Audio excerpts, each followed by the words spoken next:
Welcome back to Movie Moshow. Today we are going to review the action thriller film, Repo Man. If you like our content, don't forget to like and subscribe.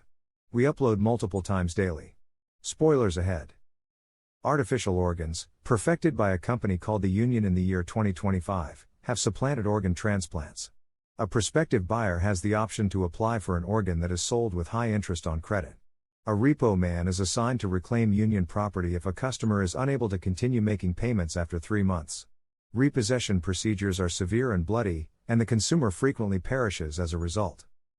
One of the top repo guys in the union, Remy, works with his childhood friend Jake to recover unpaid debts. The union holds Remy in high respect as their best performer, but his wife disagrees with his line of work since she finds it dishonest. She decides to leave Remy when Jake conducts a repossession outside of their house, much to Jake's displeasure, and she moves on to a sales position. Remy is assigned his last repossession assignment at the home of a music producer, whose work he happens to like. Remy gets ready to take back the man's heart after giving him enough time to finish a song. He uses a heart defibrillator to try to stop the machine, but the device breaks down, giving him a powerful electrical shock that puts him in a coma. Jake and Frank, Remy's co-workers, tell him when he comes out of his coma that the shock seriously injured his heart. He has 2 options, die or have an artificial heart. Remy tries to leave the hospital, but he is swiftly overcome by exhaustion and weakness and is unable to do so. He consents to the surgery grudgingly.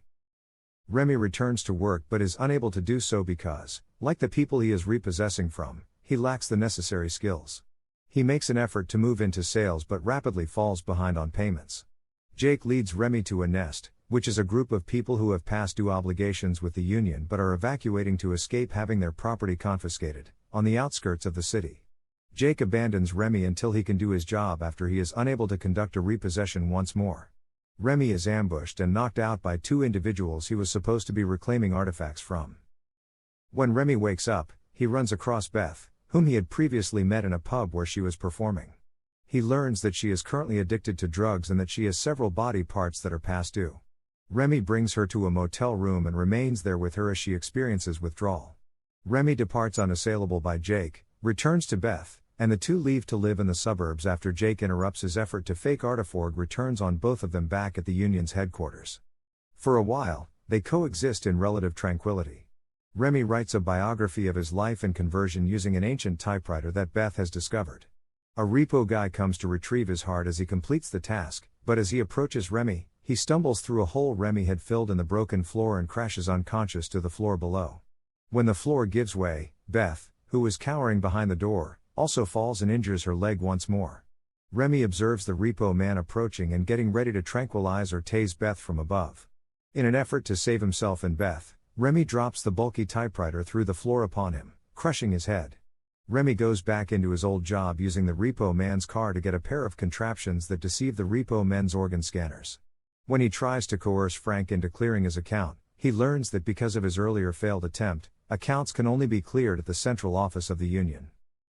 At the airport, Remy and Beth make an attempt to leave the country, but security intercepts them when they learn that Beth's prosthetic knee was damaged during their earlier run-in with the repo man. Once inside, they must contend with 2 additional repo men as well as airport security. All of them are able to be killed or rendered helpless, and as they are fleeing, Jake, who is now in charge of Remy's account, appears in front of them via impenetrable safety glass. After seeing a black market physician, Beth has her knee replaced. After the surgery, Jake, who had been following the 2, stops them. Following a heated argument, Jake admits that he intentionally caused the defibrillator unit to malfunction, requiring Remy to acquire a new heart. He did this with the intention of forcing Remy to continue working as an organ repossession agent so they could advance together. Jake eventually wins the battle between the 2 and uses a hefty steel chain and hook to strike Remy in the head, rendering him unconscious. Beth wakes up Remy, and they manage to flee a raid by the union's repo men while being dragged into a safe house by an unofficial group of Artiforg refugees. The 2 make it through the night, but Remy is stricken with regret after discovering the bodies of the union raid victims. He decides to demolish the corporation and put Beth and himself on the straight and narrow.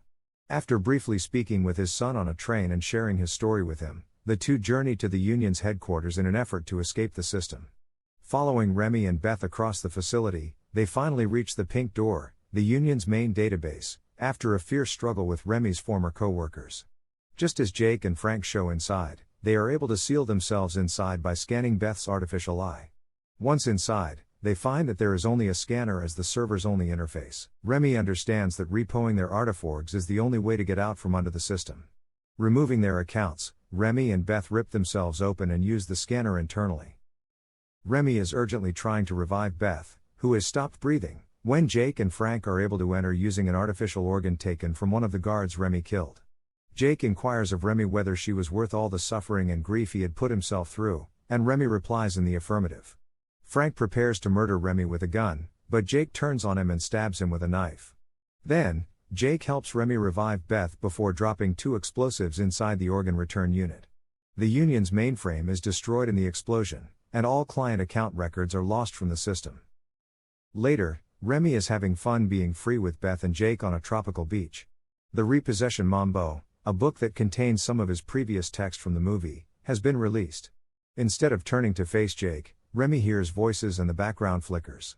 Remy actually had a brain injury when Jake struck him with the metal hook earlier in the movie, it is discovered. Remy will be able to spend the rest of his life in dreams thanks to Jake's payment of his debt to him and placement of him on a neural network machine out of guilt and regret. When asked what to do with Beth, who is still alive but unconscious, Jake responds that he'll take care of her. As a result, the second half of the movie is reduced to Remy's fantasy. As his old companion is wheeled away, most likely to spend the rest of his days in his fantasy world, Jake discovers Remy's novel, which he welcomes with a bitter chuckle. As the movie comes to a close, Frank is seen doing his standard sales pitch in a commercial before returning to Remy's beach fantasy and bringing him a tropical drink while asking, "A little fruit, for the fruit?" A vegetable now, Remy reclines, peers down at Beth as she strolls along the lake, takes a sip, smiles, and chuckles. Thank you for watching and don't forget to like and subscribe.